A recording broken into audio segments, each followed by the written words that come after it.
warnings and affectionate words of welcome.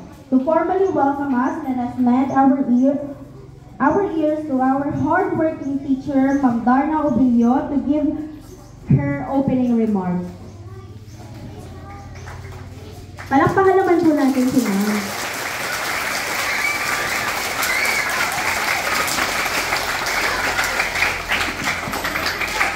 Okay, so, thank you, Ma'am Mary Rose.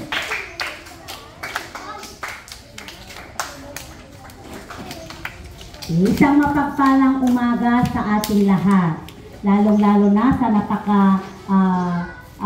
gandang bisita natin ngayong umagang ito na may dalang mabuti para po sa ating lahat, especially sa ating mga learners. Okay, so good morning sa ating head teacher, si Ma'am Evelyn Toralba, Madam Balani Mertonietes. Alam mo ma'am, nagulat ako kasi batch mo pala yung pinsan ko, you know, Rodel Evangelista. Oo, yes ma'am, kasi sa kanya ko nakuha yung name mo kasi nakita niya yung picture natin sa may harap ng room ni Ma'am Burley.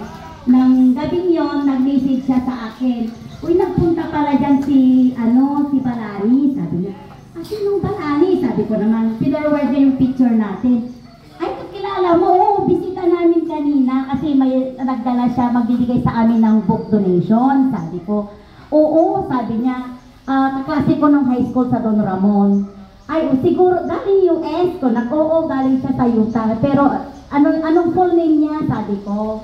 Kaya, nalaman ko yung buong name mo sa kanya, ma'am. So sabi ko, ay napakapalad kasi dyan sa Maburak. Kung nagbibigay sila, marami silang sabi niya. Oo nga, at na-choose yung school namin at sa Kalipanto, sabi ko. So, nagkataon naman na napakagandang biyaya po ito sa amin, ma'am, kasi this month is our reading month. So, we use these books, okay, para po sa mga learners po namin.